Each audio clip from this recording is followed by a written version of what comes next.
with nobody singing, with nobody lifting up holy hands. It was just Abraham, a knife, some fire, a little rope, and the boy. We heading up the mountain to give God the thing that he wants. And if you really have a heart of worship, because here it is, let me go ahead and help somebody real quick, because God would ask you to do the same thing over and over and over and over and over and over and over and over. You will beat me. Again. God don't have a new word for you. I promise you there are some things, and it may sound, and here's the thing about it, it's something little. It's not a big thing that God's been asking you. Has been asking you to get up an hour early and pray. Has been asking you to change your diet. Has been asking you to stop smoking, stop drinking.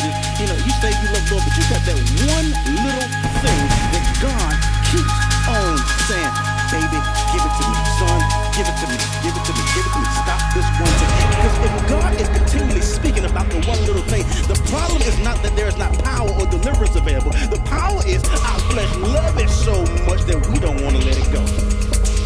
Because there's some stuff that hurts so good. And it feels so good, even though it makes me so bad. You know what I'm saying? When it hurts, but you can't stop it. It's tearing your life up, but you don't want to give it up. And it's not a big thing. It's a little. That's when we hit it again. Did you hear that? That's when you hit it again. It's not a big thing. It's a little thing. But here is the blessing, y'all. I want you to understand that if you would trust God, that while he's asking you for something small, I promise you God is trying to get you something great.